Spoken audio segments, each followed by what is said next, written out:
I would like to welcome you to TAC's webinar on creating a child-safe organisation. My name's Karina Musto and I'm one of the team members at the Training Accreditation Council. This webinar is brought to you through a collaboration between the Council and WACOSS, the WA Council of Social Service. It's come about due to our commitment to provide guidance materials for RTOs in our jurisdiction, particularly on key areas impacted by the new standards. These standards are planned for implementation from the 1st of July 2025, subject to regulatory amendments being done. And child safety is one of the key new areas in the standards, and we thought it's timely to deliver this webinar in October on the heel of Children's Week. Firstly, though, we would like to take a moment to acknowledge the traditional custodians of the land that we're meeting on, the Whadjuk Noongar people, and recognise their continuing connection to the land, waters and community. We pay our respects to elders past, present, and extend that respect to all Aboriginal and Torres Strait Islander people. Given the nature of today's webinar, we would also like to recognise and acknowledge the bravery of survivors of child abuse. Before I introduce our facilitator today, it is important to note that the new standards clearly outline the roles and responsibilities RTOs have regarding child safety. Broadly, Standard 4.3 notes that risks to vet students, staff and the RTO are identified and managed. And more specifically, Standard 4.3D states where the RTO offers training or assessment to vet students aged under 18, risks to their safety and well-being are identified and managed, consistent with principles for child-safe organisations, with having regard to the training content and modes of delivery. Some national guidance materials have been developed by DUA to assist RTOs in their compliance with the new standards. These materials outline the elements of child safety that RTOs need to address, which include applying the national principles and being aware of regulatory requirements like obligations for mandatory reporting. More information on this is in TAC's online guidance hub on our website, and a link to this is in the chat box. Now, I'd like to introduce to you Fiona Costello, who is our facilitator. Fiona heads up the Child Safe project for WACOSS, delivering workshops and webinars to organisations in WA that are interested in building their capacity in this space. She has delivered many presentations on the national principles on child safety across WA, including for the Department of Communities. Welcome, Fiona. Thank you, Karina, for inviting me here today to deliver this very important workshop. I would like to welcome you all here today to the Child Safe webinar. My name is Fiona Costello, as Karina says, and I'm the Child Safety Manager for the Child Safe project out at WACOSS. So WACOSS is funded by the Department of Communities to assist small to medium-sized community service organisations throughout Western Australia to implement the 10 national principles. Before I start, I would like to acknowledge that I'm hosting this webinar from the country of the Whadjuk people of the Noongar Nations. I would like to acknowledge the traditional owners of the countries where you all work on today, and the First Nations people present in this webinar. I pay my respects to their elders, past, present, and emerging. Also, I would like to acknowledge the victim survivors and note that today we are coming together because of their advocacy, courage, resilience to prevent other children from experiencing harm. So, even though I won't be presenting graphic images, the information presented in this workshop may elicit strong feelings. Sometimes words or images can cause sadness or distress, particularly for victims and survivors of past abuse, violence, and childhood trauma. So if you need to speak to someone, there is support services listed on the screen. And in addition to that, these support services, please note that the RTOs will have their own EAP consultancies that you can actually access. So the purpose of today's webinar is to provide you with knowledge about the RTO's role in keeping vet students safe when accessing your services as required under the new standards for RTOs. raise awareness of the 10 national principles for child-safe organisations, and to create awareness of the obligations RTOs have for mandatory reporting under the Reportable Conduct Scheme.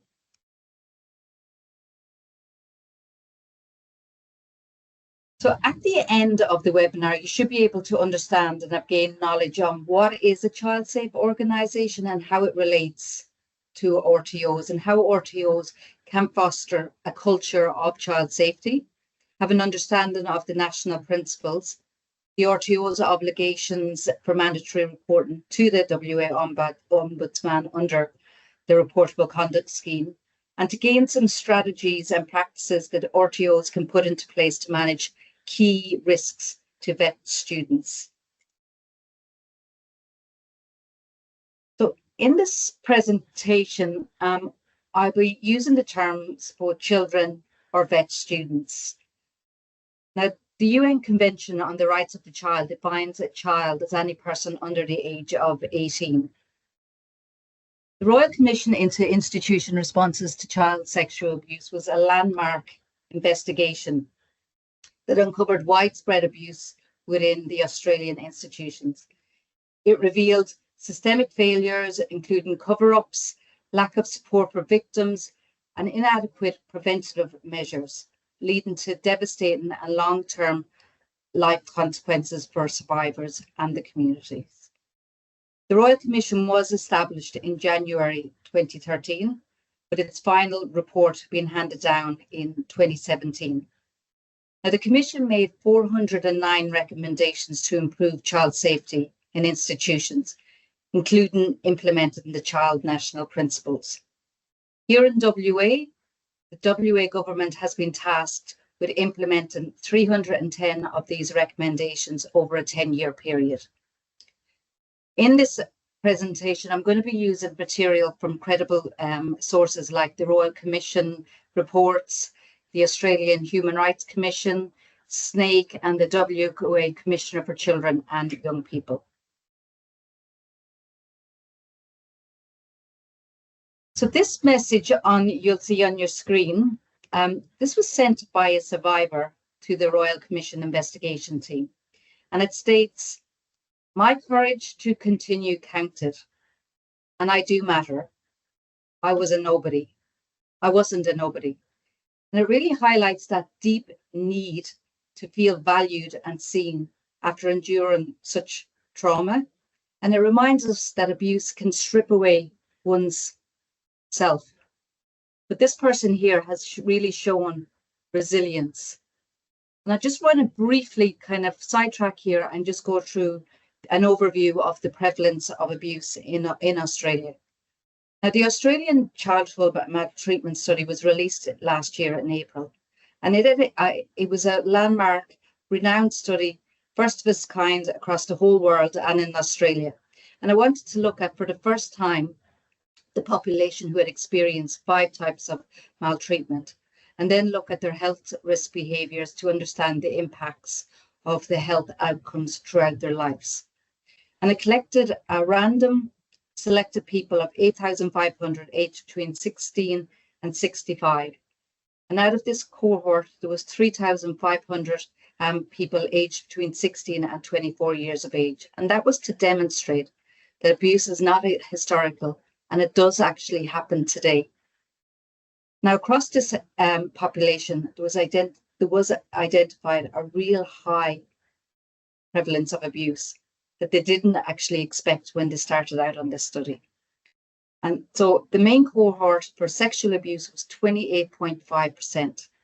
Physical abuse was 32%, emotional abuse was 30.9%, neglect was 8.9%, and family and domestic violence was 39.6%. And among the group of 16 to 24, the physical abuse was 28.2%. Sexual abuse was also 25.7%. Emotional abuse was 34.6%. Neglect was 10.3%. And family and domestic violence was 43.8%. Those figures are alarming. And if we look at that whole population, that's 1 in 3 girls, 1 in 7 boys that either has or will experience abuse in Australia. Now, the study also found that Australians who had actually experienced maltreatment are significantly more likely to have mental health disorders such as depression, anxiety, drug and alcohol disorders, and PTSD, and can actually have all four. They have a greater risk of health behaviours such as suicidal thoughts, binge eating, self-harm, cannabis use, etc. And they have a higher need to utilise health services. So when we are working with our students or young people, instead of looking at their behaviour, we need to start looking at what has actually happened to you. Really look at that trauma-informed approach. And one thing that I will ask you to do, to take away from today, from this webinar, is to take one thing you've learned or you've gained, whether it's a statistic or a preventative measure, and I want you to start having those conversations or discussions with your partner or your family or your neighbour, because collectively we all have a responsibility to keep children safe. And I think those statistics really highlight the impacts of child abuse can actually have on people. And it shines a light that we really need to protect children now and into the future. Now, if we look at a child safe organisation, we need to, if we see from the slide here, everybody from the top down to the bottom up has a responsibility. Each person's roles are different, but depending on their position, but they all work together to protect children across the whole organisation. And so that is what we really are trying to achieve, that culture where everybody has that responsibility to keep children safe. So before starting, I'd like to differentiate between child protection and what is a child safe organisation. I hear all the time, but we have a child protection policy. Now, child protection is a part of the child safeguarding process. It focuses on protecting individual children who've identified if experiencing harm or likely to experience significant harm. And that includes that reactive response. It includes the procedures that detail how you would actually respond to concerns about a child or a student. Where a child safe organisation is about that preventative approach. It's about being proactive. It's about putting the best interest of the child or young person first. It's about creating an environment where children's safety and well-being are at the centre of your organisation's thoughts, values and actions. It places that genuine engagement in and valuing of children. It creates those conditions that reduce the likelihood of harm occurring, and those conditions that increase the likelihood of harm, of identifying any harm. And it responds to any concerns or disclosures or allegations or suspicions of harm. So today I'm going to be referring to the best interest of the child compass, as you can see on our screen here.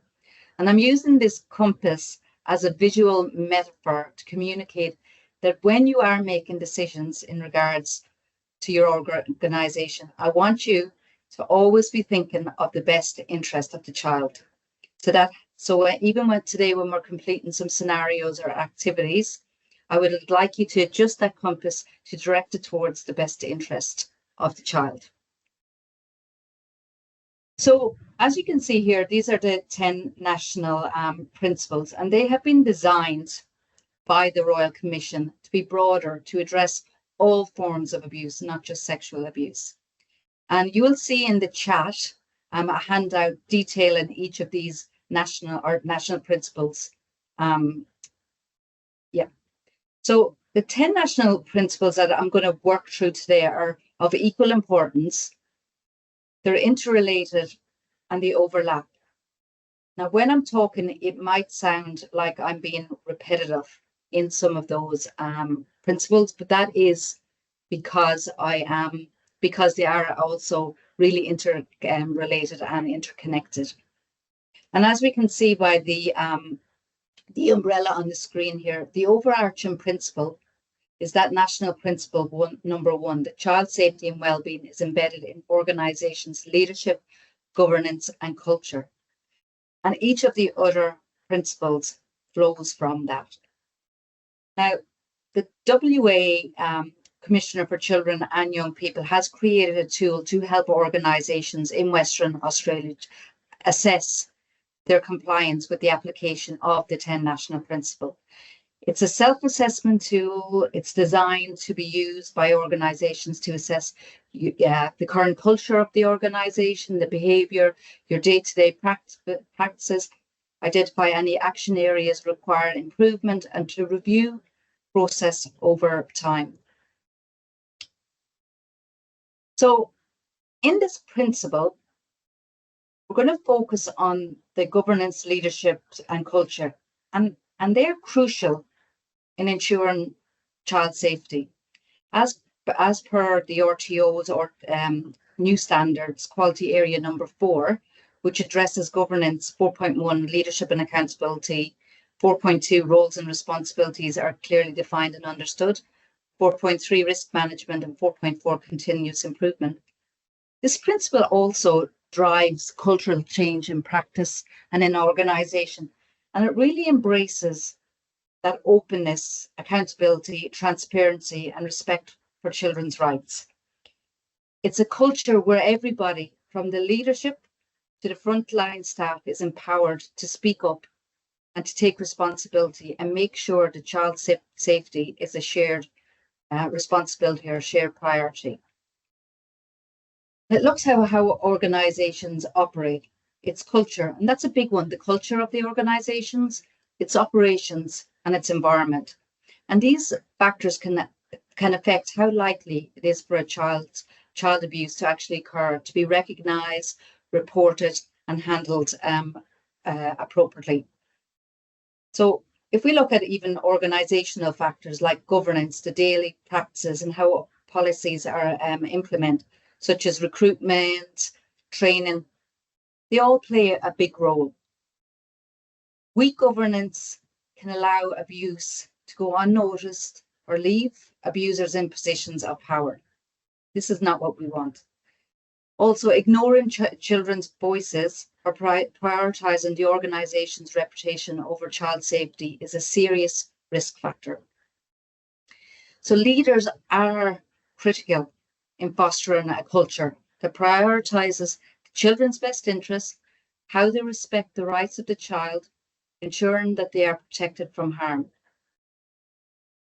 So leadership should also create an environment where concerns are addressed seriously, reports of abuse are handled without barriers, and child safe culture is role modelled through the day-to-day actions, attitudes, and the organisation's expectations.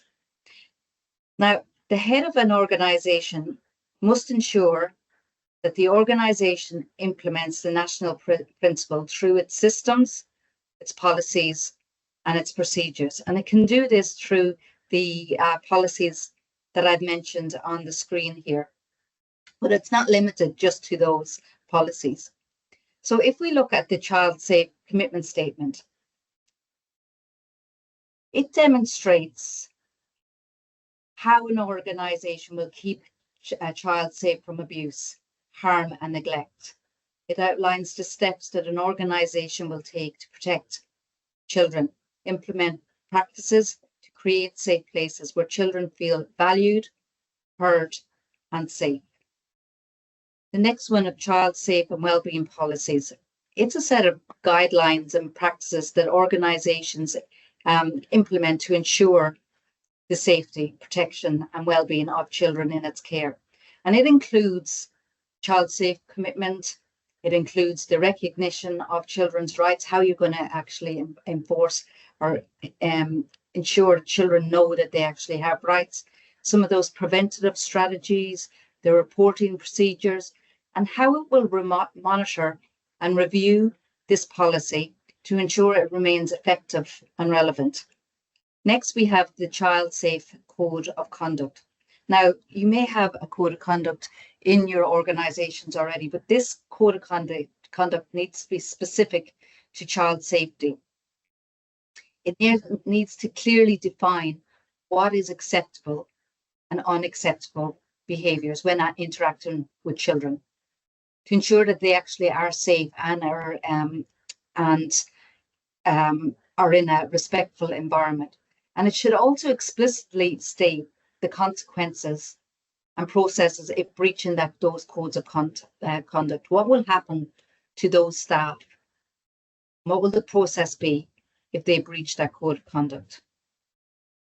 The next we have is the complaints management policy, and that actually also includes disclosures, if somebody discloses abuse as well. And it's a framework about addressing and resolving complaints or disclosures, ensuring that the concerns about child safety are handled appropriately, fairly, and transparently. And then we have the human resource policy, which I'm going to go through each of these when we go through the rest of the national principles. But this is also the responsibility of that leadership to ensure that they're enforced. So that human resource policy guides the recruitment, the training and management of staff, ensuring that the personnel are fit for purpose and equipped to actually contribute to a child-safe environment.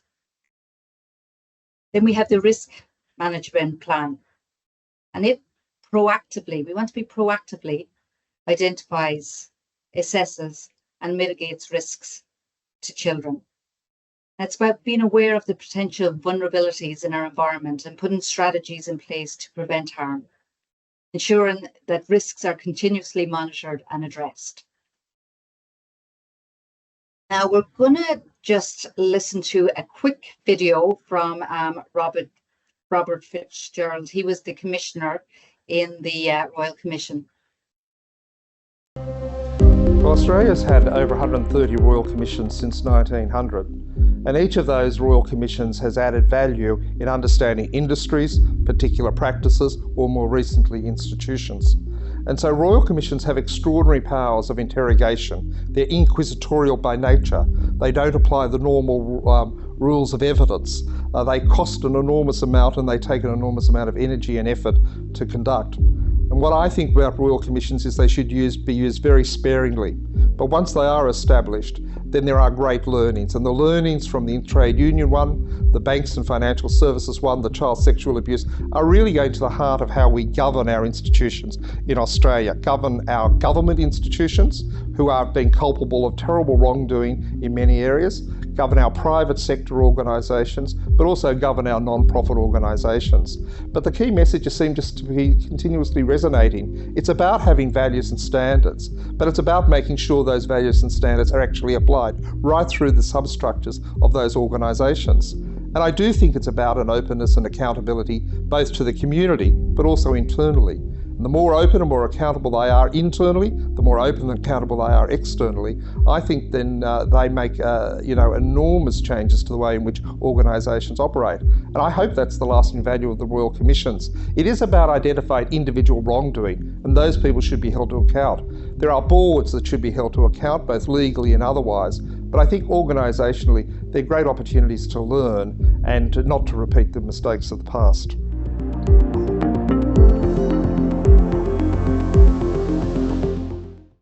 So I think after hearing the Commissioner Robert Fitzgerald's reflections, it's clear that we all have a collective responsibility to ensure the mistakes of the past are not repeated. And the Royal Commission has given us that valuable insights into systemic failures that allowed harm to actually occur. But it's also shown us, thankfully, to the survivors, a pathway to lasting change. And we need to take those lessons and continue to build the culture of safety, accountability and transparency and vigilance in our organisations. Now, we're going to do a little scenario here. And when doing this exercise, I want you to adjust that compass again to the best interest of the child. So we have the Blue Ridge Training Centre. It provides various training programmes for vet students and work placements, including Cert 3 in hospitality, Cert 2 in sports and recreation, and Cert 3 in community services. Recently, the centre committed to adopting a child-focused culture that prioritises children's safety, particularly for students aged 14 to 17. The director, Mr. Harris, wants to ensure that this culture permeates through every aspect of the organisation. Now, a situation has occurred. A trainee named Emily attending the programme confides in a staff member, Miss Jordan, about feeling uncomfortable around a third-party contractor who often isolates her from the group. Miss Jordan reports the concern to Mr. Harris. Now, I want you to think, what action should the centre actually take? And so we're going to move now on to Mentimeter. So if you could actually just go into the Mentimeter, the code is in the chat, and that should take you on to ask some or to answer those answers. So I want you to either pick one or all of those answers, or multiple. It's a multiple choice. Okay, thank you for answering them. So all of the answers are correct. The first thing that we want to be able to do is to immediately address the student's concerns about ensuring that she feels safe, and thoroughly investigate the behaviour, the volunteer's behaviour. Then the next steps, we want to be able to communicate after the incident, but also before. Remember, we want to ensure that it is a preventative approach. So we want to ensure that the centre has that commitment to child safety. And it communicates that through meetings, through newsletters, through visible signage throughout the centre. It updates its policies to include stricter guidelines for interactions between adults and children, and establish those clear reporting and response procedures. We want to ensure that all staff are provided training on child safety and the importance of prioritising the child's best interest. And we also want to ensure that we implement a governance framework that includes those regular audits, feedback mechanisms, and a child, whether that's the responsibility sits with a child safety officer, whether you design it like the Work Health and Safety Committee, but whoever's overseeing it is aware and maintains those child safe standards. So, because we can't just rely alone on leaders, we need to ensure that everybody throughout the whole organisation, from the top down to the bottom up, actually shares that responsibility of keeping children safe. And this is why I'm going to just reinforce again that real need for staff to receive training on the requirements of reporting incidences of harm, maintaining confidentiality, and handling sensitive information appropriately. So the next principle is national principle number 2. And that is, children and young people are informed about their rights, participate in decisions affecting them, and are taken seriously. Now, there's 54 articles under the United Nations Convention of the Rights of the Child. Australia ratified the convention in 1990. Now, we as adults need to recognise that rights are not a privilege that we give to children. Rather, the children are actually afforded these rights and should be viewed or seen as citizens in their own rights. Now, today I'm going to speak to Article 12 and Article 13. Now, in the Convention, under Article 12, it states a child shall be provided the opportunity to be heard, and those views will be given due weight. Article 13 is children shall have the right to freedom of expression, freedom to seek, receive and impart information and ideas. So first of all, children or vet students need to know they have rights. They have a right to feel safe and be safe. They have a right to be heard, and they have a right to be listened to. Now, if they're not empowered with the knowledge of their rights, can they act on them? And that leaves them more vulnerable and potential risks to harm. Where if we give children and our students the opportunity to participate, to have their say, to express their thoughts and be involved in the decision making, we're actually empowering them. And this leads them to feeling that their voice does matter. They gain confidence and trust that adults will respect them and consider their perspectives. And that if they did go to an adult with a concern, they would be believed. The vet students are more likely to raise complaints or concerns in organisations that does include them in the decision-making processes and actually actively listens and responds to them. So policies and practice that include children's views can better prevent harm to children as they're able to identify risks that are less visible to adults. As I said before, there's a huge difference between being safe and feeling safe. And only adults can give us that insight, or only children can give us that insight. Now, there is plenty of participation models out there, but the one I'm going to speak to today is the Lundy model of participation. Now, it's a framework that has been adopted by the UNCRC, the Convention of the Rights of the Child, and it really focuses on that rights-based approach design to ensure that children's voices are meaningful and they are included in decisions that affects them. It was developed by Professor Laura Lundy, and it outlines the four elements, as you can see on this screen, in chronological order. So the first one is space. Creating safe, inclusive spaces where children feel comfortable to form and express their views. Voice is to actively encourage children to share their opinions, ensuring that they have the opportunity to speak up. Audience, making sure that those who are responsible for decisions, who are those decision makers in your organisation, listen to what children have to say. And the influence then is ensuring that children's views are taken seriously and genuinely impact decisions. And if we take their input, that we give them the recognition they deserve for that input. So this model emphasised that participation isn't just about letting children speak. It's about creating conditions where their input can really shape the outcomes of our organisations. So we're going to go on to another scenario. So I want you to actually start thinking again about your own organisations, what you can do in this situation, placing the best interest of the child.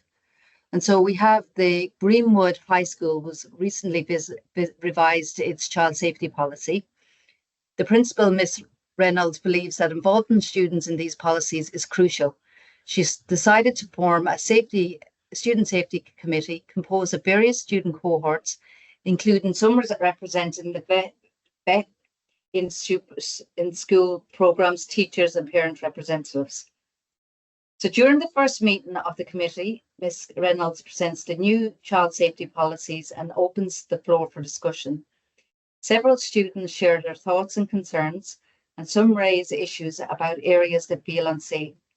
A certain isolated spots on the outdoor space really lacks awareness about who they would actually talk to if they actually had concerns. So thinking about this scenario, how can the school address this issue? Once again, I want you to either pick some, all, or whatever ones that really resonates with you that you think that is right.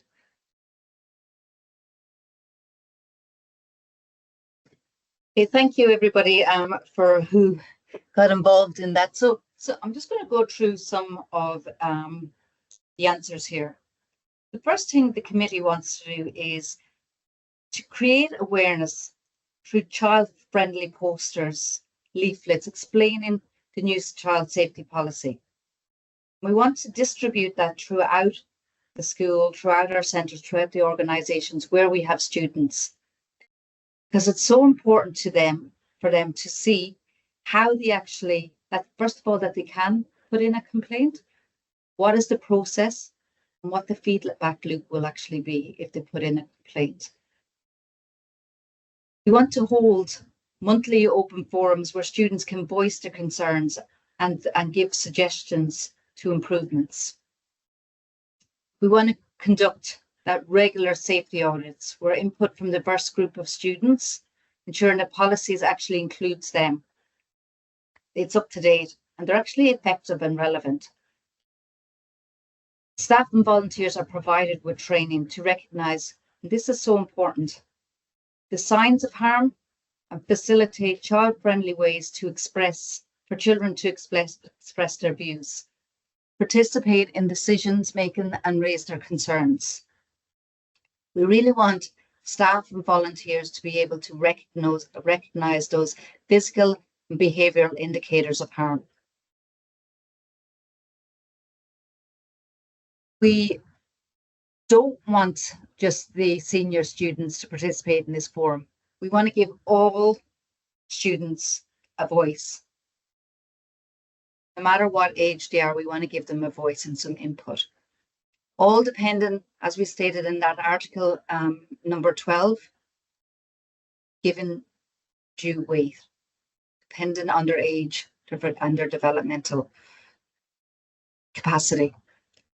And we don't want to skip for volunteers and third-party users because it's also important for them to actually be aware what is our policies and procedures around child safety. And I just want to note as well that the Royal Commission highlighted the importance of children, that's students as well, of maintaining their friendships within organisation, as they can really act as safety nets. That if a young person or a student has a trusted friend, they're more likely to notice or report any concerns. If there's any changes in behaviour that could indicate there's a potential risk of harm, especially now where we have all this online exploitation as well. And in the absence of a child that may not have an adult safety team, a child is more likely to speak to a friend over a worker. So that friendship really creates that network where children feel comfortable discussing their experience and seeking help if need be. So principle number 3 is families and communities are informed and involved in promoting child safety and wellbeing. Now, this principle recognises that parents and carers are primarily responsible for keeping children and vet students safe, healthy and happy. They play an important role in monitoring child wellbeing and helping children to disclose any complaints or concerns. So it's really important as a child safe organisation to actually forge that partnership between organisations, parents and communities. As I mentioned before, with the rise of online threats like extortion, sexual exploitation, image-based abuse, it's really important, more so now than ever, to involve families in educations around that digital safety. So by partnering with families, we empower parents and guardians with the knowledge and the tools to help protect children, identify those early warning signs and promote that open communication about that online risks. And if we educate them, it really strengthens that support network around children. We're all coming from the same page. And it's a way or a strategy of addressing issues early and really fostering that safer online environment for everybody. The Royal Commission heard that through the consultations that engaging families contributed significantly towards creating child-safe organisations, increased openness to accepting problems, issues raised by children and students. And so having some maybe regular meetings, workshops can really provide opportunities for families and communities to share their concerns, give ideas and to receive some support and guidance. Then we have national principle number 4. Equity is upheld and diverse needs are respected in policy and practice. Now, this policy is about organisation considering students and children and vet students' diverse circumstances. And it recognises that some children are more vulnerable to abuse than others and find it harder to speak up and be heard. And so we need to have inclusive practice practices to make sure all children are equally protected. This actually aligns too with the new standards for RTOs under the quality area number 2, learner support, where learners are treated fairly and are properly informed, supported and protected. In the Royal Commission, it highlighted that child-safe organisations should focus on specific groups who are naturally more vulnerable. And these cohorts are children with disability, and that's both physical and neurodiverse. Young people who have actually experienced prior trauma, whether that's physical abuse, sexual abuse, emotional abuse, neglect, or have either witnessed or experienced family and domestic violence. Aboriginal and Torres Strait Islander children, children from diverse religions and cultural communities, very young children, gender diverse young people, and young people from the LGBTIQ community. I really just want to note that children are naturally drawn to connection and belonging, and so they often prioritize relationships over their own safety.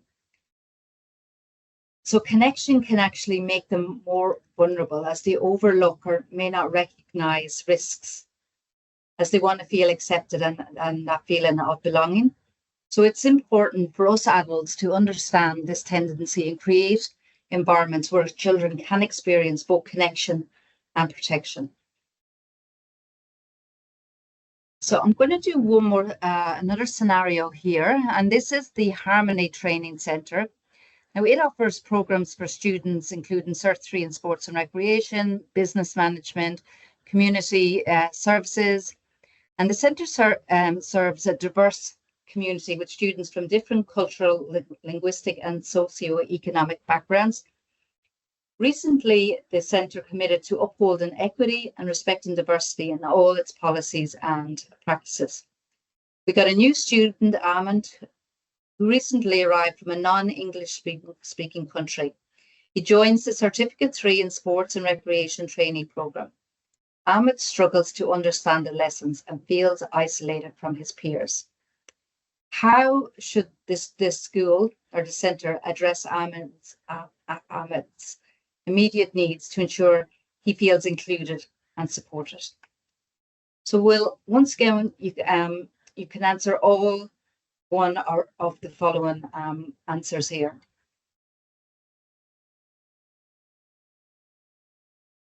Well done, everybody. You got them all right. So the correct answers there is we want to ensure that Ahmed belongs. So we give him that support. We pair him up with another person or tutor who's bilingual, who can actually bridge that language gap for him. We want to ensure that staff that are actually working with diverse communities have that training and have that awareness and understanding about the cultural needs of those diverse backgrounds. And we want to always continue to review and update our policies to include the provisions for supporting children from those diverse backgrounds to ensure that they have equal protection opportunities like all young people. Under the RTOs standard 2.5, diversity inclusion, the RTOs will also need to demonstrate that they foster a culturally safe learning environment for First Nation peoples. Now, we know Aboriginal and Torres Strait Islander children are more vulnerable from harm when they are disconnected from their culture, especially in organisation settings. And so therefore, organisations should learn about the skills and the strategies that are needed to ensure that children, regardless of their background or vulnerabilities, are actually included in the child safe policies and practice. And I believe that I've been informed that TAC is currently developing webinars for RTOs on cultural safety awareness that's due out in December of this year. I'm going to do this principle and then we'll take a 5-minute break. So this principle, national principle number 5, is really ensuring that the people working with children and young people are suitable, supported to reflect their child safety and wellbeing values in practice. So this principle is about ensuring that organisations, employees are suitable to work with children, that organisations have those human resource policies that promote child safety, embrace diversity and inclusion, and ensure that it is done on a fair and merit-based selection process. Now, I can't stress this enough. Over the last decade or more, organisations have relied heavily on working with children's checks. Organisations have mistakenly believed that a person having a check means that employees are completely safe, which has led to complacency in child safeguarding. The checks are only show somebody who has been charged or with or convicted of sexual violence or drug offences. And so they actually don't look at what is happening currently, the day-to-day practices, the day-to-day behaviours that actually might present as possible risks. And so therefore we might actually miss something. Working with children's checks and the police checks do need to be part of the suite of screening processes, but we shouldn't solely rely on them. We need to start relying on our other measures to ensure that people are actually safe to work with children. So organisations should, from the very get-go, from when they have a position available, even when they're advertising the role, it's so important to demonstrate their commitment to child safety on that job description, as it may deter any perpetrators looking for weak or vulnerable organisations. That's, first of all, a real deterrent. That you're stating from the very get-go that our organisation is going to do everything in its power to prevent abuse from occurring and to protect children from harm. Then when we're at the interview stage, we want to look at giving some of those different questions, some situational questions, some real life scenarios and expected solutions, and how they would handle a complaint. We're really trying to look at what is the person's attitudes and beliefs around young people. If they were to witness a colleague doing something inappropriate with a child, what would they actually do? What would their reaction be? So then when we get to the screening process, we need to ensure that the referees, the references, meet the expectation as set out in our human resource policy. And then when starting, we may need to make sure that staff and volunteers get clear expectations about how to behave around children. And that needs to be before any employee gets to work with any children. They need to be clear what is acceptable, what is unacceptable behaviour around children, and what will the consequences be if they breach that child safe code of conduct. Our last scenario before we go on a break. We have the Sunshine RTO Centre. It's hiring a third-party contractor, Ms. Harrison, to join their team as a community service trainer. Now, the centre has recently revamped its recruitment and induction process to better align with child safety standards. Ms. Kim, the HR manager, is responsible for conducting the reference check and overseeing the induction process for Ms. Anderson. Ms. Kim receives Ms. Anderson's application, which includes references from 2 previous employers. However, one reference is vague and lacks specific details about her suitability for working with children.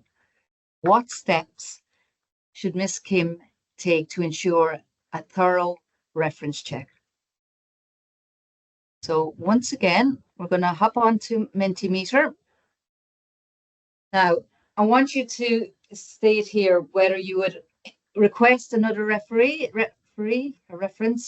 continue to job offer stage, or tell Ms. Anderson she's not suitable. Thank you, everybody. So that's right, we need to request another reference check. We need to ensure follow our gut. So if somebody is being vague, we need to ensure from the previous employer to ask those specific questions about the person's interaction with children. How they actually adhere to the safety protocols, how they adhere to their previous child safe code of conduct, or if there was any concerns or incidences around working with children. Also, with that, when Miss Anderson is hired, Ms. Kim must organise her induction process to ensure that she understands the child safety policies, so that if you have, depending on the size of your organisation, but that child safe wellbeing policy, the code of conduct, understand the child safety commitment, the risk management plan, and how to respond and report to abuse. And then it's also important that Ms. Kim give some support and supervision through regular check-ins, additional training sessions, and to reinforce that child safety policy and procedures. As the Commissioner, Robert Fitzgerald, said, our organisations are learning institutions. So we want to try and give people, if they are struggling with this, and if it is just, warning that is needed, if they're it's a lack of understanding, we want to give them the chance and the opportunity to actually learn from their mistakes if it is a minor incident. So now that takes us to national principle number 6, and it's the process of how to respond to complaints and concerns to ensure that they're actually child focused. And it's about organisations that actually understand that children may find it difficult to actually express their concerns. So the process needs to be as easy as possible for them, and really supportive for them to actually understand.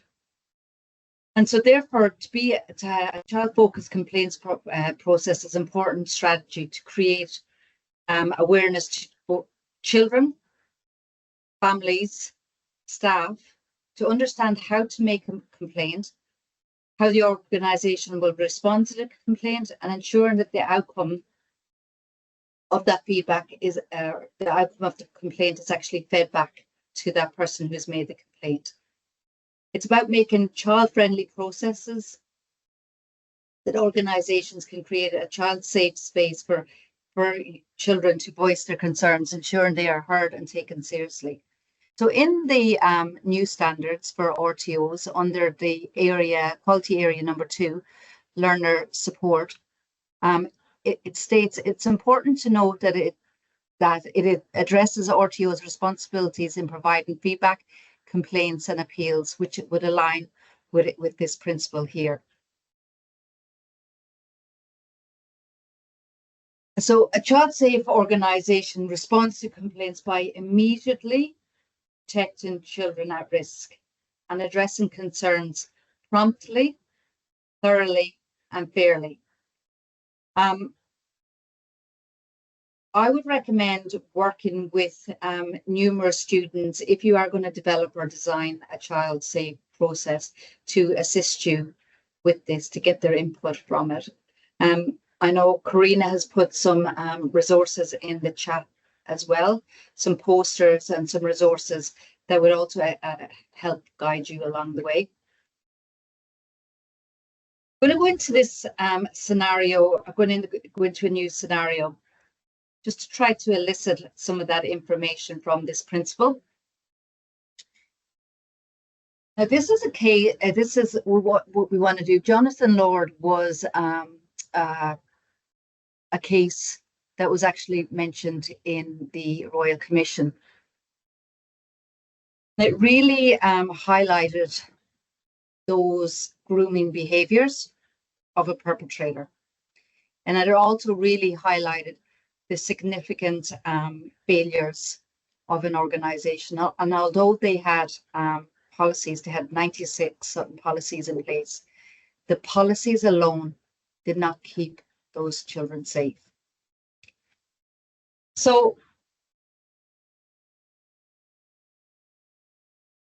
we've got a newly appointed child safety officer in the YMCA Training Centre, Miss Patel.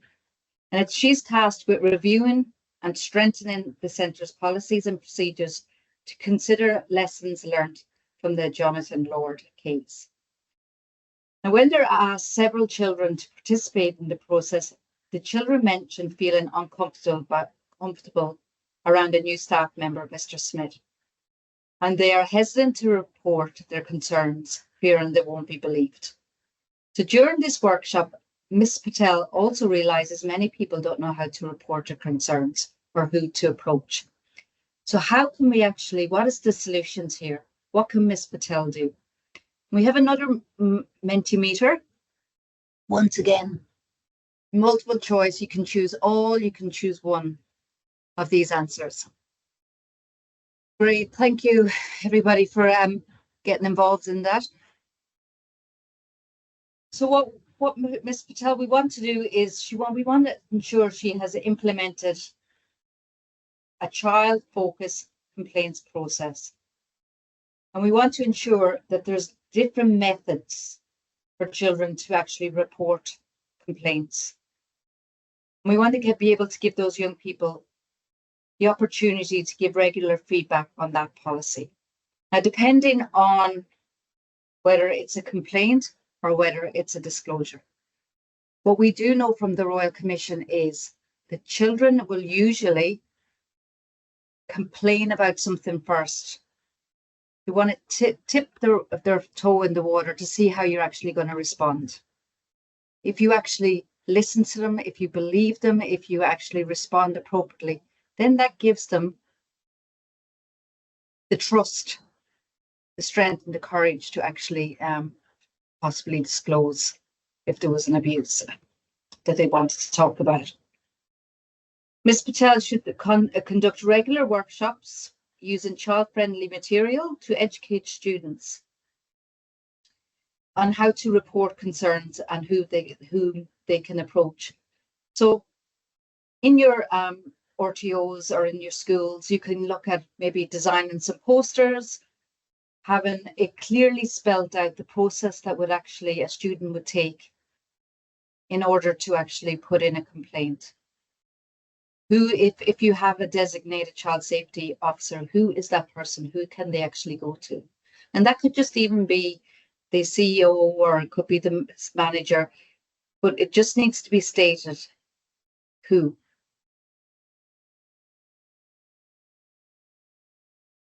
It's also important that staff are aware of the step-by-step procedures that they need to follow if somebody actually puts in or if somebody discloses abuse, including who are the mandatory reporting authorities that they actually need to report to.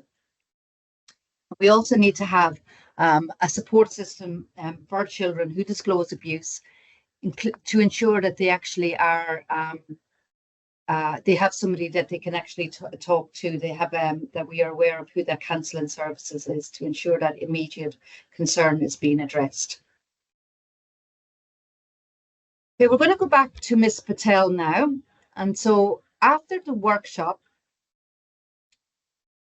a teacher approaches Ms. Patel advising that a child, Emma, discloses to her that she was inappropriately touched by Mr. Smith.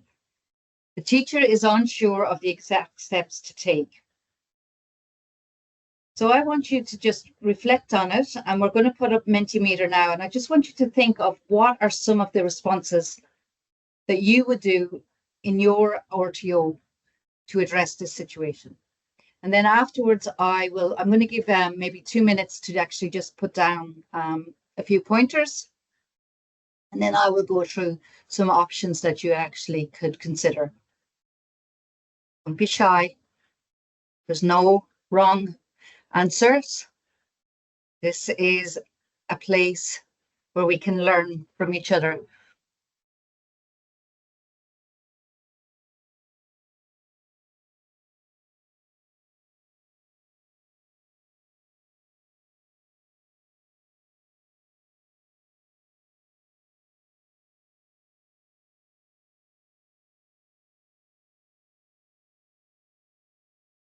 Some really good answers coming through here.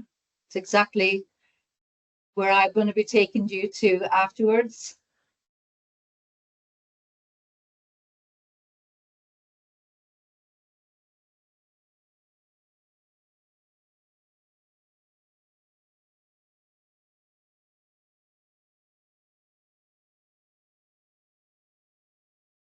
Yep.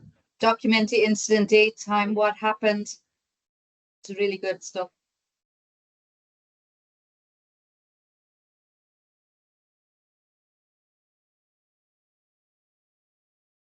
Absolutely.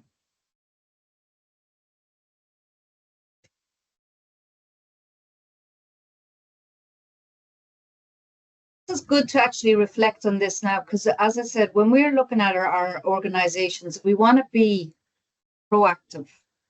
We want to look at it from a preventive. What policies, what processes are we going to put in place? And the input that you've just actually, those comments there are exactly what we need to be doing. Now, I'm going to take us on to this slide here, options to consider. But the majority of you have actually put those answers in the reflection. So we really want to be looking at the immediate response and the support. We want to ensure that the teacher knows the immediate steps to actually take, including reassuring the student that she did the right thing by speaking up. And if it is abuse, that it wasn't her fault. We want to provide the student with a safe and supportive environment, ensuring she's not left alone with the alleged perpetrator. Once again, we're hoping that these reporting mechanisms are already in place, but we want to establish clear internal reporting protocols where the teacher immediately reports the disclosure to the head of the organisation or the designated child safety officer within the RTO. We want to document thoroughly, including the time, the date, and the nature of the disclosures and what actions were actually taken. I want to look at then those external reporting. So staff actually understand what is their legal requirements and how it applies to your sector under the RTO. So under the RTO, the heads of RTOs have a responsibility to notify all abuses against an employee to the WA Ombudsman under the Reportable Conduct Scheme. And we will discuss the scheme further in the next few slides. But once a complaint or a concern of sexual abuse is identified by the organisation, and there is a reasonable belief that the child is at risk of significant harm, we need to report that on to the authorities. Now, whether you're a mandatory reporter or not, but under the RTO, the majority would be mandatory reporters. If you don't know who to report to, just ring 000 and they will be able to guide you who to actually report that on to, or else you can ring the Department of Community Central Intake Team and they will be able to guide you. So also be guided by these government bodies before conducting any internal investigation, and only do it when you're given the go-ahead or that permission to be allowed to take that action. And so then we need to look at, once we're given that approval, we need to initiate an investigation. We need to assess the situation while ensuring that it doesn't interfere with any external investigation from the child protection or from the police. We could also consider suspending the teacher from their duties or placing him on leave during the investigation to protect the student and the integrity of the whole process. But we also need to ensure that that investigation is done in a fair and transparent way as well. and confidentiality to ensure that in confidentiality throughout the whole process. And that includes the sharing of information and only with those who are directly involved in the case. And we want to communicate what has occurred to Emma's parents or her guardians to ensure that they are informed and supported in line with the legal and ethical guidelines. And finally, after the incident, we want to conduct a review of the response that we actually had took to identify any areas of improvements within the RTO's child safety policy. Providing training and support for all staff to ensure that they understand their roles and responsibility in responding to disclosures of abuse, and ensuring that the lessons learned from the incidents are integrated into future training and policy updates. So I'm going to take us into what the Reportable Conduct Scheme is. Now, this scheme requires leaders of certain organisations, which in this case, the RTOs or the educational services, to report any concerns, reportable allegations or convictions about child abuse involving a worker or a volunteer, third-party contractor, to the WA Ombudsman. And this also includes incidents that may have occurred before the scheme started. So the scheme has started in 2023. So any incidents that would have occurred before that date as well. And the purpose of the scheme is to improve how organisations handled allegations of child abuse by staff and to keep organisations accountable, because we found in the Royal Commission there was organisations who valued the reputation or the accused over what was in the best interest of the child. Now, these are the 4 types of conduct which are covered by the scheme. So sexual offences, sexual exploitation, physical assault, neglect, emotional abuse, or any psychological harm to a child. Now, a reportable allegation is any information that leads a person to form the belief on reasonable grounds that an employee of an organisation covered by the scheme has engaged in a reportable conduct.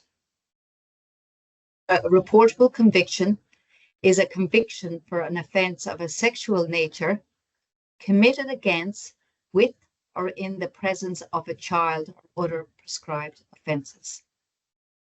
I really wanted to read them because that is the legal jargon that has actually come from the WA Ombudsman. And so, what do organisations need to do? So under this scheme, heads of organisations are required to have systems in place to enable them to have to be better protected against and be able to respond to reportable conduct. You must notify the Ombudsman within 7 working days of becoming aware of a reportable allegation or a conviction. Then you need to investigate the allegation, but only when given, as I said before, the authority to do so by the other authorities, whether that's the WA Police or whether that is the Department of Communities Child Protection Central Intake Unit. You must then investigate the allegation or conviction of reportable conduct. You must advise the Ombudsman of the investigator and their contact details. You must notify the Ombudsman of certain matters affecting the investigation, such as if there's another appropriate body or persons involved, as I said, the WA Police Force or the Department of Communities, if they're investigating on the matter as well. And then you need to actually provide a report to the Ombudsman on the outcome of the investigation and any actions that were taken or reasons if there was no action that was actually taken. So that will take us then on to National Principle number 7. This principle is about promoting and providing regular training and ongoing development opportunities for staff and volunteers through education, training, and that also begins at induction. As I stated before, that the Royal Commission has stated that the child safe organisations are learning institutions where staff and volunteers are consistently improving on their skills to protect children from harm. And those training and education should cover key topics. You should be able to recognise the key, the physical and behavioural indicators of harm, of each of the signs of abuse. They should have an understanding of what children's rights actually are, and they have to know how to respond if a safety concern arises. Now, we know it takes on average 23.9 years for a survivor to disclose their abuse. Some of the most common barriers to disclosure are shame, embarrassment, people viewing them differently, people not believing. So we need to ensure that if a young person goes to a staff member with a concern or with a disclosure, that they actually can respond in a trauma-informed way, because otherwise you could actually cause lifelong damages or consequences for that young person. I just want to actually do that. Also, what we know from the Royal Commission as well, that it highlighted that children have sexually harmed other children in organisation settings as well. And this is known as harmful sexual behaviours. And that is on a continuum as developmental sexual behaviours, problematic sexual behaviours, and then those harmful sexual behaviours. But what the Royal Commission did note is that organisations or staff or employees in organisation usually struggle to recognise, react or respond to incidents of harmful sexual behaviour. And that is something that we need to also be aware of, that those statistics are coming in between 30 and 60% of cases now being reported are of child and child abuse. So just to finish up, just want to reiterate the importance of staff and volunteers knowing how to prevent, recognise and respond to child sexual abuse. And this training, depending on legislation, should be done either annually or biannually, and we'll find that out, well, depending on whatever it states in the sector as well. And I also want to note that now is the time to start putting these processes in place for our staff and our volunteers, because the more time we wait is another day that young people may have to carry that silence with them, or that weight of that silence. We don't want that to occur. I don't think anybody wants that to occur. So we'll go on to the next slide, and that takes us into National Principle number 8. Now, this principle relates to how organisations can minimise the opportunity for abuse to occur in both the physical and the online environment, and how to respond effectively when incidents do occur. So an effective risk management plan, like I said before, is about being proactive.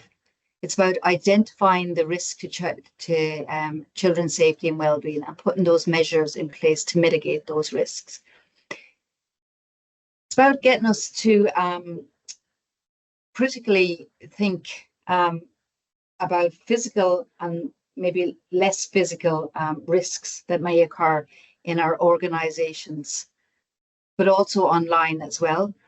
And this is also includes on our day-to-day operations, our online interactions, or any special events that we might actually hold. And I know through COVID, a lot of organisations, including the vet schools or RTOs, have migrated more of their courses and learning environments online. And so you should also consider the risks associated with that mode of delivery as well. Now, the Commission advised that strategies employed by organisations should fall under 3 general themes.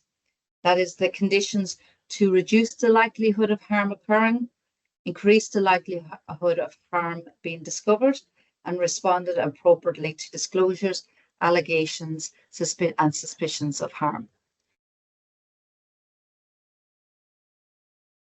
So the first step we want to be able to do is actually understand the context. We want to understand the external context, the aspects that are outside the organisation's direct control that might influence the risks to our organisations. And they could include sector regulations, legislation, mandatory reporting laws, reportable conduct schemes, government policies, grant agreements, etc. And then we need to look internally. Now, this is what direct control organisations have over child-related activities. And so some of them could be the physical and online contact, the supervision of staff, access to personal details of students or young people, and the influences that the risks it actually faces. Then actually identifying the risk. Now, in this situation, we're going to look at grooming behaviour. With the external stuff, that is not within our control, but there is certain aspects that are within our control. Groomers are not within our control either. And so I want to just concentrate here, or want to state what is outlined in the Royal Commission for Grooming.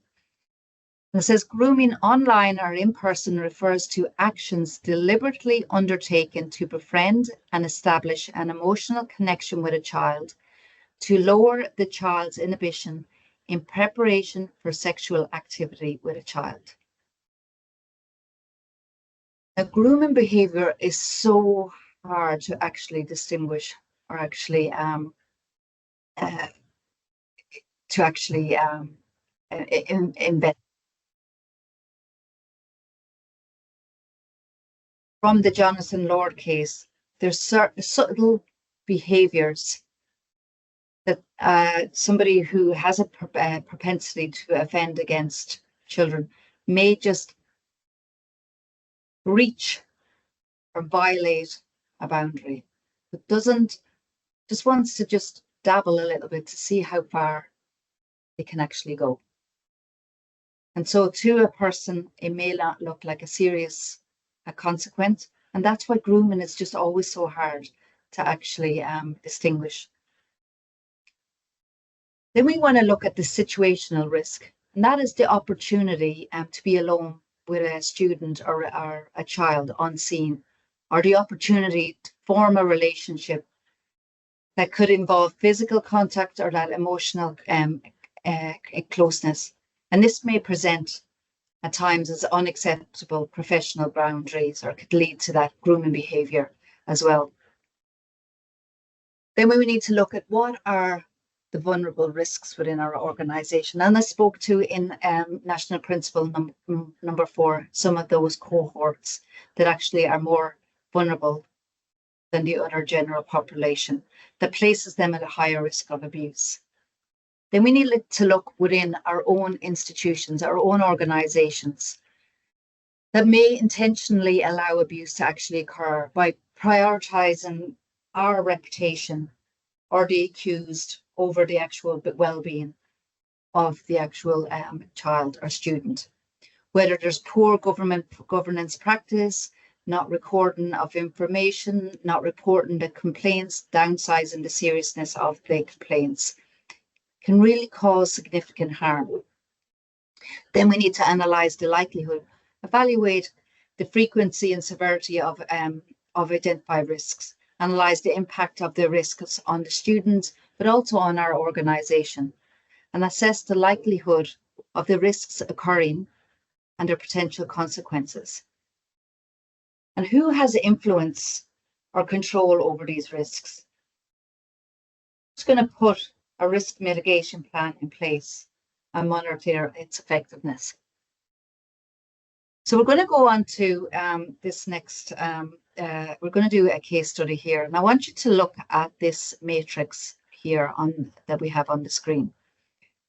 And I wanted to just explain this case study to you. And I'm going to give you a few minutes then to answer the question how you would rate this risk. So Jordan is a long-term trainer at a vocational college. He provides out-of-classroom practical training for students, apprentices to assist with gaining the skills required to pass certification requirements. He has a working with children's check and a police clearance. He is well liked in the college, and he goes over and beyond to help staff. Other students are apprenticeship. He is well liked in the college and goes over and beyond to help staff and other student apprentices and their families. Recently, Jordan has been found spending excessive one-on-one time with trainees under the age of 18 in unsupervised areas. Now, we're going to go on to a Mentimeter slide now, and I want you to rate what would the risk be. I'm going to give you a minute here just to think, what would the risk be? Would it be low, medium, high, extreme?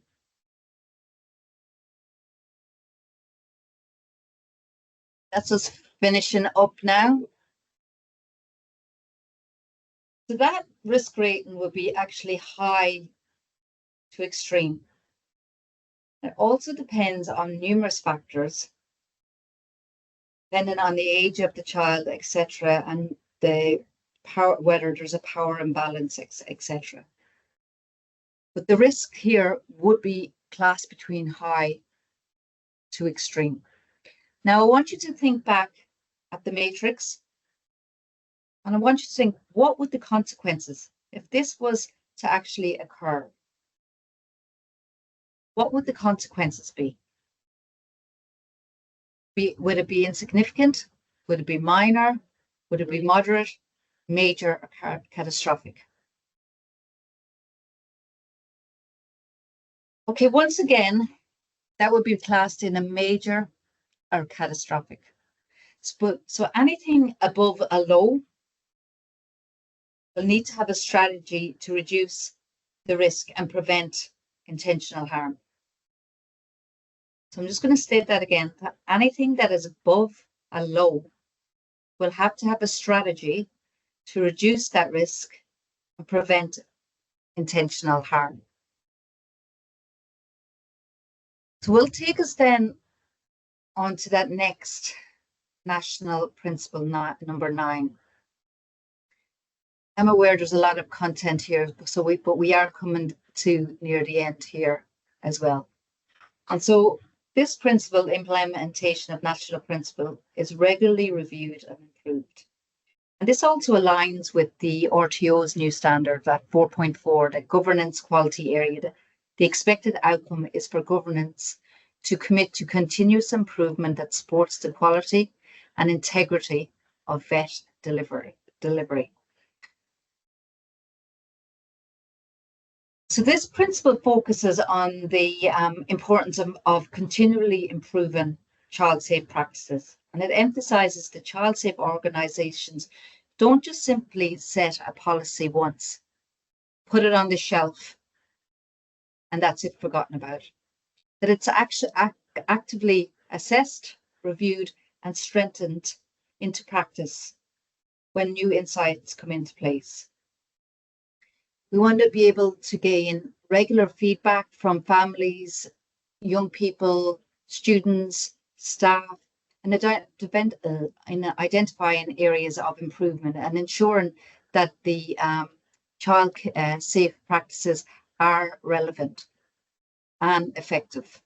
And so by embedding a culture of ongoing evaluation and adaptation, organisations must commit to making child safety dynamic, living priority that evolves to meet the highest standards of protection and accountability for every child in its care.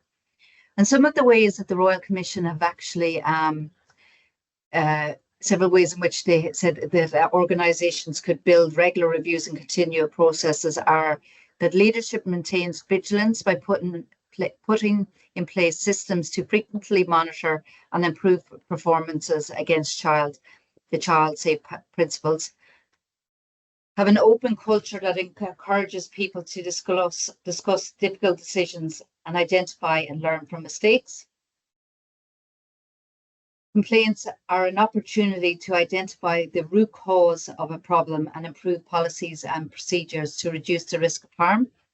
And when appropriate, the organisation seeks advice from an independent, specialised agencies to investigate failures and recommend improvements, and engage with ongoing learning and development on what keeps children safe.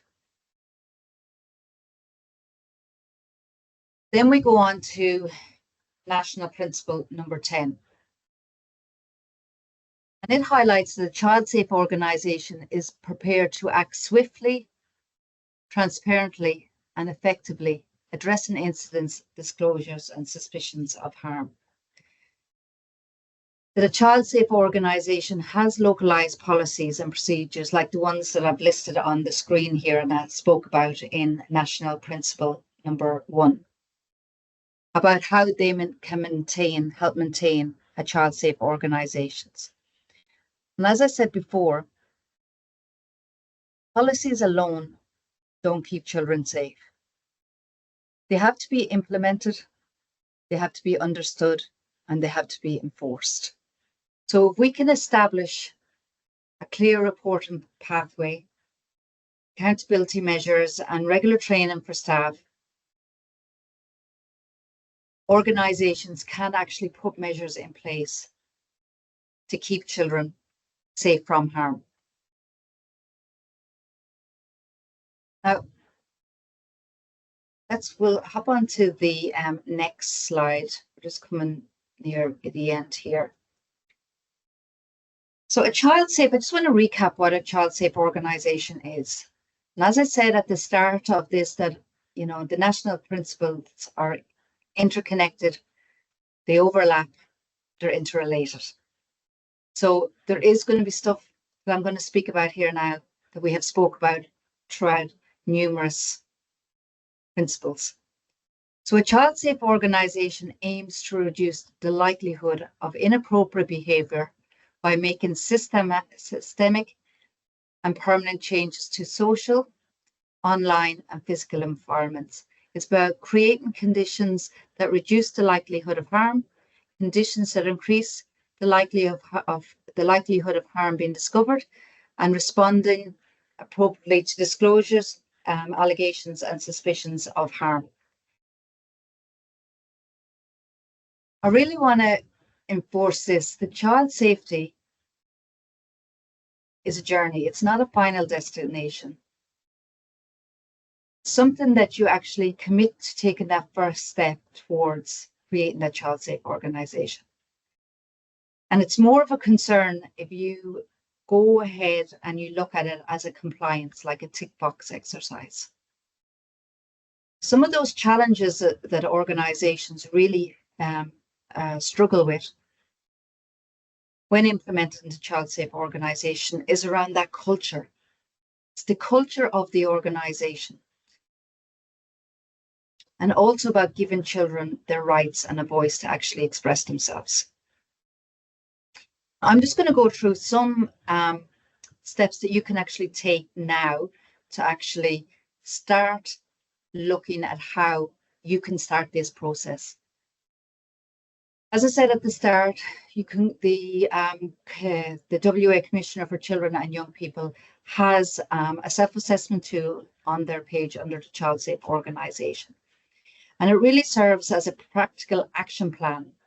And it's structured around those SMART goal model, the SMART goals. And it really can help organisations identify areas where they need improvement.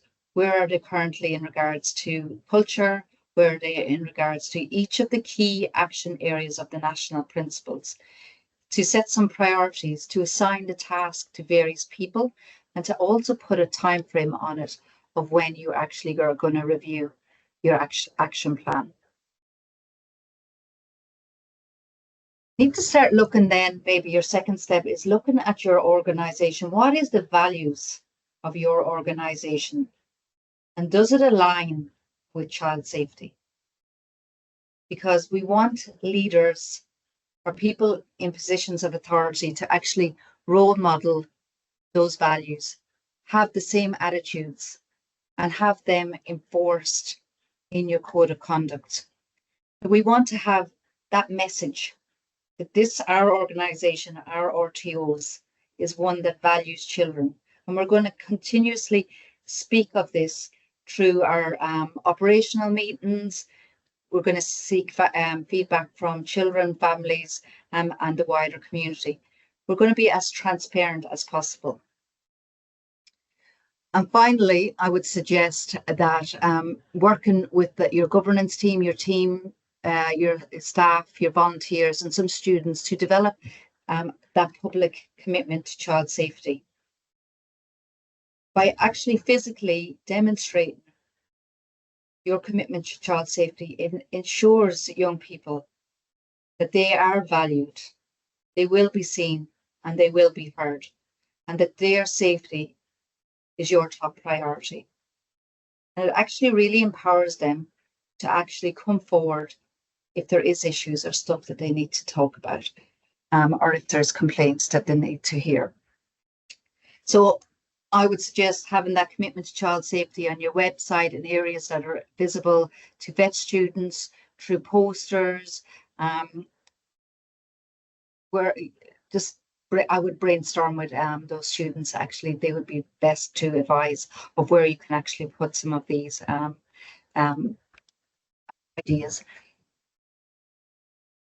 Now we are going to hand out, or it could be in the chat, a list of resources under each of the national principles, but I just want to highlight that these are some areas where you can actually avail of more resources in regards to the national principle. Under the Department of Communities My Knowledge Hub, they have a whole section under organisations under each of the 10 national principles. Then we have the National Office of Child Safety, and they guide all the other states and territories in regards to resources and handouts, etc. Then you've got the Human Rights Commissioner. They actually have some e-learning modules under the 10 national principles that you can actually go in and look at and do those courses as well. And then hopping on to the Ombudsman WA and really getting an understanding of what that reportable conduct scheme actually is for your RTO. And lastly, I just want to thank everyone for attending here today. I want to thank the Training and Accreditation Council for actually inviting me along to speak about the 10 national principles, Karina and Mel. And I also want to thank my own colleague, Kim, who's here as well, who has been a great help. But just to every one of you who's actually turned up to learn and to gain some understanding and knowledge about the national principles.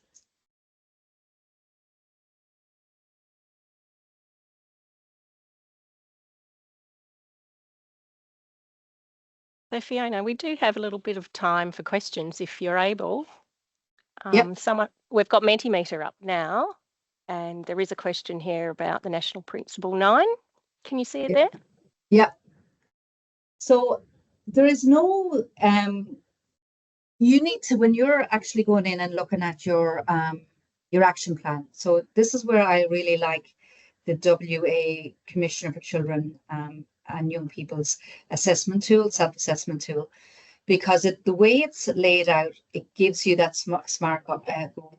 And actually you can put in a time frame of when you would actually review that. There's no particular time allocated, so it depends on your organisation. I would suggest either doing it every 6 months to every year, just to ensure, because there's many times that you have, we develop policies and we develop procedures and they don't work in practice. And so in those situations where you see that something, a policy or practice doesn't work, that then is we need to review it. So it should be continuous. And it should always be brought up that it's on the forefront of all employees' minds. So although we're talking about here about reviewing policies and procedures, that culture about child safety needs to be at the forefront. And so including that in staff meetings, whether it's bi-monthly, including it in operational meetings, in board meetings, whatever, just to keep it at the forefront. Question.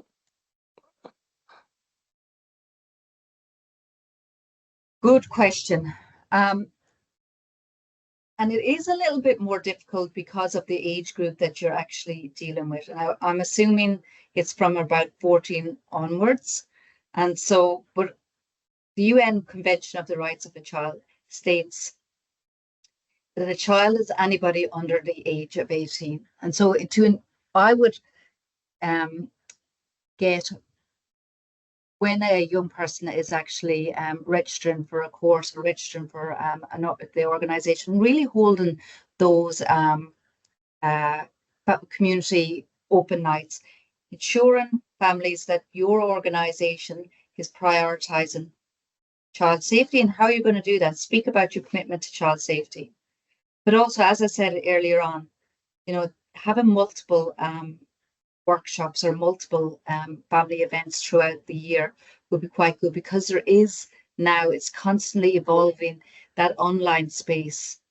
And the amount of reports that go to the AFP in regards to sextortion, sexual exploitation every month, there's about 3,000 cases reported every month about for sextortion and sexual exploitation, and they're the ones that actually are being reported on. So we want to ensure as well in our obligation that we are bringing families on board with us to ensure they are aware of some of those safety concerns.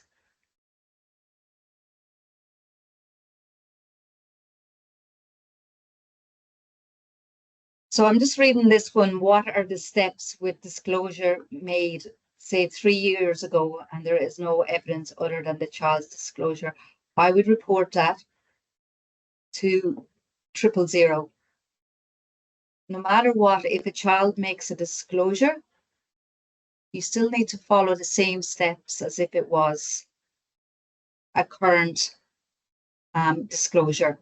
We need to ensure that we believe children. The reality is the 95% of disclosures that have actually that have come through have been substantiated. So there's only a minority that haven't been substantiated. So we always need to believe children when they actually say it. So I would suggest reporting that on. And especially if it's about another employee, as I stated before, under the Reportable Conduct Scheme, you need to report incidences that occurred before the scheme started. I actually think that's it, Fiona, for now. Some really wonderful questions there. And I just wanted to thank you today for a very interesting and comprehensive webinar on such an important topic that reaches far and wide. And thank you to all the participants for joining in. We hope you found it useful and very informative. As mentioned earlier, TAC has created an online guidance hub on its website, and it covers all the areas on the new standards, so keep an eye out for regular updates there. TAC will be offering more webinars on diversity and inclusive strategies in the coming months, and these will be announced on the website and the TAC update. A recording of this session and the handouts will be available on the TAC website and TAC YouTube channel very soon. A certificate of attendance is going to get emailed to all people who participated today. And lastly, we would love to hear what you thought of today through our survey. This also helps for funding for WACOSS, but also for our ongoing continuous improvement at TAC. Thank you everybody for attending, and thank you again, Fiona, for a wonderful presentation. And I guess we'll say bye for now. Thanks again. Thank you, everybody.